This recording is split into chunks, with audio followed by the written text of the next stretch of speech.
पाकिस्तान की फतह पूरे मुल्क में जश्न का समा। नाज़रीन, जैसा कि आपने देखा भी होगा कि कल पूरे मुल्क में जश्न का समा था। शहरों, देहातों, गलियों और बाजारों में मुहिब वतन पाकिस्तानियों ने सड़कों पर निकलकर अपनी आबादी पाकिस्तान, अपने वतन अजीज और अपनी कौम से वालेहाना मोहब्बत का इजहार किया। हर तरफ पाकिस्तान जिंदाबाद के नारे गूंजते रहे, सब जिलाली परचम लहराते रहे और दुनिया को यह पैगाम दिया गया, ये कौम किसी जारहियत या बर्बरियत के सामने कभी सरनगू नहीं होगी और जिस दुश्मन ने मैली आंख डाली उसे पहले भी मुंह तोड़ जवाब मिला और आइंदा भी मिलेगा।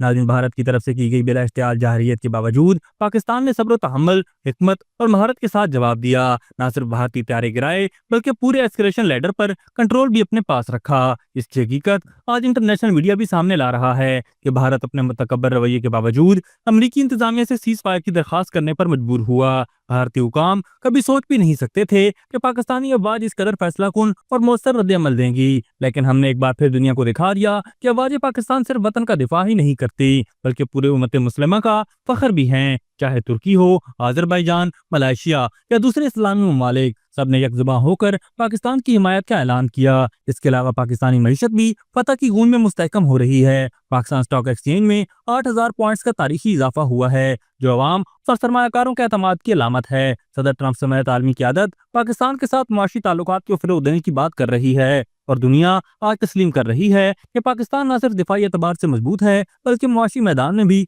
उभर रहा है। नाज़रीन, ये जश्न सिर्फ फतह का नहीं, इत्तेहाद, कुर्बानी और अज़म का जश्न है और पाकिस्तान का हर फर्द अपनी अफवाज के साथ खड़ा है और हम सब मिलकर ये ऐलान करते हैं कि पाकिस्तान जिंदाबाद, अफवाज पाकिस्तान पाइंदाबाद। अभी तक के लिए सिर्फ इतना ही। मजीद दिलचस्प और ताज़ा तरीन खबरों से आगाह रहने के लिए हमारे चैनल इस्लामाबाद इंसाइडर को सब्सक्राइब करना मत भूलिए। और अगर हमारी ये वीडियो आपको अच्छी लगी है तो इसे लाइक कर दें और अपनी कीमती राय का इजहार नीचे दिए गए कमेंट सेक्शन में ज़रूर करें।